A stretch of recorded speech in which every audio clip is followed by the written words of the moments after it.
What are you doing here? I can't pay you, son. I'm doing this for free, Linda. Your safety comes first. I felt so useless being trapped with this broken arm. Why care about me? Because you matter. No one should be left behind in the weeds. You brought my hope back. Thank you for staying with me. When I first pulled up to the curb and saw the overwhelming wall of green weeds stretching across the entire front yard of Linda's property, I could sense the heavy silence of a life that had been quietly pushed aside. Then I saw Linda standing there near the edge of her overgrown walkway, a frail figure in a light green shirt leaning heavily on her dark wooden cane with one hand, while her other arm was tightly strapped into a gray medical sling. It is a straight-up gut punch to the soul to witness a 74-year-old woman living in absolute isolation, physically unable to maintain her home because of a painful injury, watching her sanctuary get slowly swallowed by the earth. She looked at me with eyes that were clouded by a mixture of deep suspicion and a sudden, fragile flicker of hope that she tried to hide behind her defensive words as she asked me to just leave her alone. Her voice carried the exhaustion of someone who had spent months fighting a battle she was physically incapable of winning. And seeing that heavy medical sling against her chest made my blood boil with anger that no one in the neighborhood had stepped up to help her before. She told me that ever since she broke her arm in a terrible fall, the simple act of stepping out onto her own porch had become a dangerous gamble because the thick brush had completely erased the concrete path. As I unloaded my professional weed eater and pulled the cord to start the engine, the aggressive roar shattered the stagnant air of her trapped existence, signaling that her period of quiet suffering was officially over.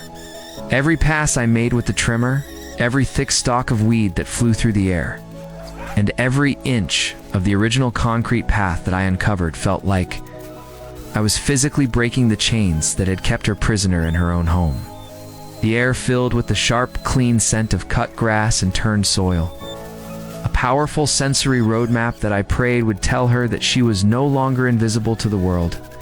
I could feel the eyes of the people on the street tracking my progress. The same neighbors who had watched her struggle from their cars without ever offering to spend 10 minutes clearing her front door. And it drove me to work even harder to prove what a real community should be. As the thick vegetation finally yielded to my blades and the pathway to her front porch emerged clear and safe for the first time in over a year, the entire property seemed to transform from a neglected ruin into a place where a woman could actually live without fear.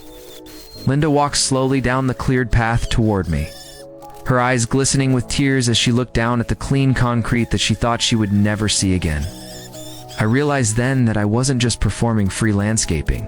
I was restoring the safety and the independence of a human being who had been left to face her darkest days in total isolation. Before you scroll past this, please drop a comment with the city you are watching from, because elders like Linda are out there right now, hidden behind overgrown yards and personal tragedies, just waiting for a helping hand. If you saw a woman who was physically broken and completely cut off from the world by her own property, would you have the heart to step up and clear the way for her?